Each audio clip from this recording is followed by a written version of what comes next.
On June 1st, 2006, around 1:30 a.m., James Lee was pulled over by Washtenaw County Sheriff's deputies in Willow Run, Michigan. Shortly after, his uncles Bruce and Clifton Lee arrived on the scene to observe the traffic stop.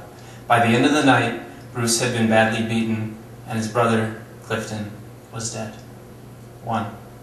The sound of bone on concrete.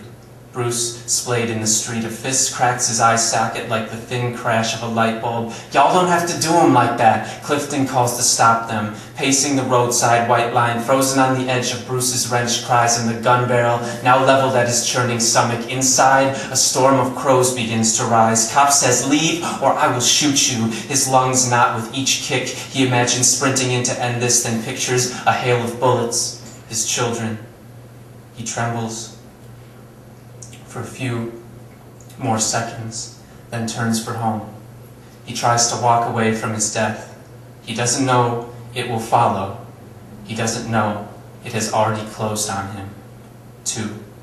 Clifton's last walk. Bruce left in the hands of police, breaking. "Go, brother, there is nothing."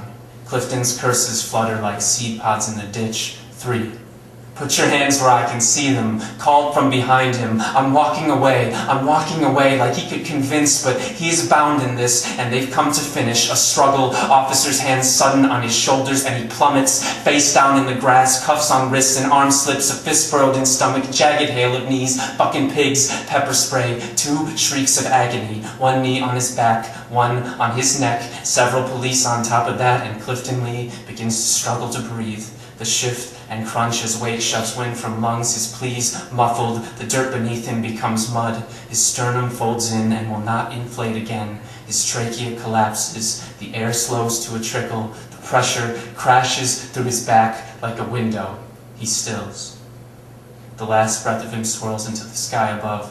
There is nowhere else to go. 4. He dies at the bottom of a tower of police. 5. "Welcome to your neighborhood," yelled to his motionless body. "You still a tough guy now?" He doesn't hear anything. Someone checks his vitals, a head shaken. Someone turns the headlights off. Someone asks if he's faking it. Someone tries to revive him. Nothing happens. 90 seconds pass. Someone calls an ambulance. 6. 1 black person on the jury, no one from his city. 7. The defense attorney says, "It's 1:30 a.m. We're in the guts of the Willow, and we're going to ask if a specific technique is appropriate." A matter of technique, to crumple a man's neck like tin. The maneuvers were textbook. Epilogue, not guilty. 8. Anyone who utters a sound once the verdict is read will be immediately taken to custody. The family, in a silence so heavy nobody can breathe, not guilty. Don't let them have even a shudder of grief. 9. First deputy acquitted in death of local man. Defense attorney says the jury had to get into the skin of the officers that night, and they did, as if that was a challenge, as if they weren't already in that milk-white protectorate of panic, so white to which no blood can stick. 10. The guts of the Willow.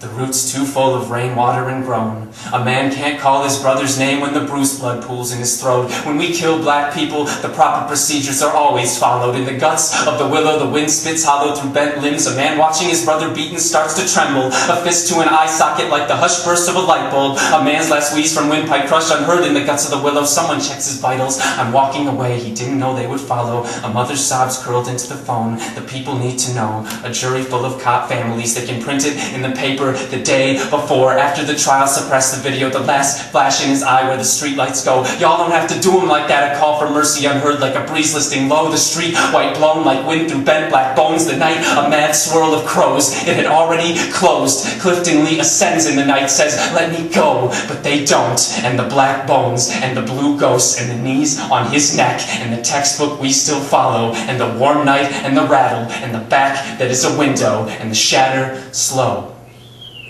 And the Willow. Yeah!